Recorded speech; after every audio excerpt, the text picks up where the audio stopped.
You ever find yourself just staring at a blank page? You know you need to start, but your brain just says, nope. We have all been there. Well, this is all about why that happens, and trust me, it's not what you think.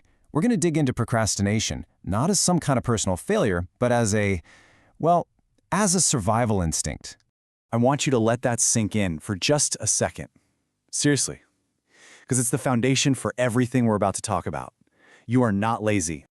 And yeah, if that first statement feels a little hard to believe, this is probably why. It's an absolutely exhausting cycle, isn't it? You tell yourself, okay, for real, tomorrow I'll start. But then tomorrow comes, the whole thing repeats, and that little ball of guilt just gets bigger and heavier. So let's break that chain of guilt. Let's start by totally dismantling this idea at the heart of it all, what we're calling the laziness lie. See, the difference here tells the whole story. A procrastinator is filled with anxiety, with guilt. There's a real desire to act that's just getting blocked. A truly lazy person, they're completely fine with doing nothing. They're not worried at all.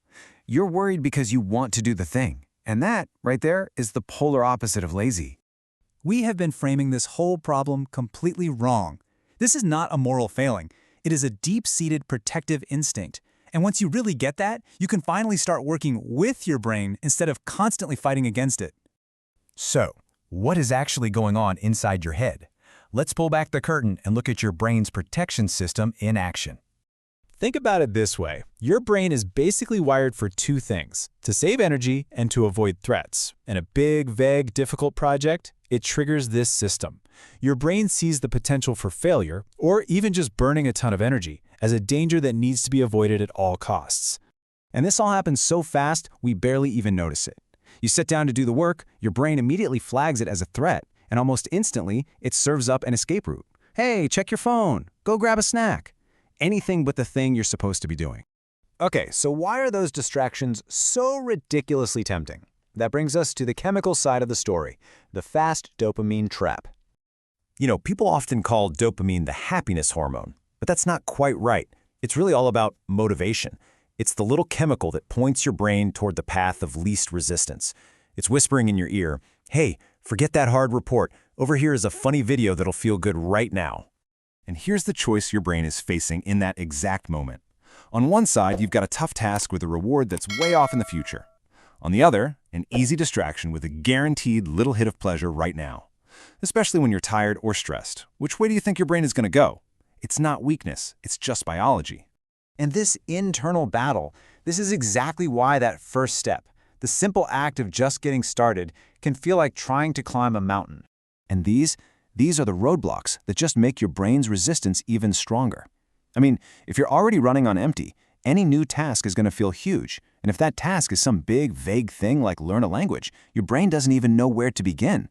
That uncertainty creates anxiety, and what does anxiety trigger? You guessed it, avoidance. And this right here is the key insight. It's not about you as a person, it's about you in this specific state right now. The problem isn't you. It's the mismatch between the size of the task and what your body and mind can actually handle at this moment. So, if the problem is a mismatch, how do we fix it? Well, let's talk about the solution, and it is beautifully simple. It's called the 2-minute rule. Okay, so we're not trying to just power through the task with brute force. We're trying to outsmart that protection system. The whole idea is to make the first step so small, so non-threatening, that your brain doesn't even bother sounding the alarm. So here's how it looks in real life. Instead of the massive, intimidating goal of write the report, your new goal is just open the document. That's it. Instead of go for an hour-long workout, it's just put on your sneakers. You're lowering the bar for entry so low that there's just no good reason to resist. And here's the magic. Once you take that one tiny step, the anxiety just plummets. You're doing the thing. And a funny thing happens. Your brain, the same brain that fought so hard against starting, actually enjoys the feeling of progress and often wants to keep going. The hardest part really is just getting past that initial wall. The 2-minute rule isn't just some little trick. It's part of a complete shift in how you think about getting things done. It's a whole new strategy for working with your brain. The name of the game is reducing friction. Think of discipline not as something you have to force, but as a system you design to make doing the right thing easier. Prepare your environment. If you want to work out in the morning, lay out your clothes the night before. If you need to write, Open that document before you even go to bed. You want to make the path to starting as smooth as possible. And this is so important. If you find yourself procrastinating on everything all the time, it might not be a sign that you need a better productivity plan. It might be your brain sending you a very clear signal that you are burned out and you need to rest. Sometimes the most productive thing you can do is absolutely nothing.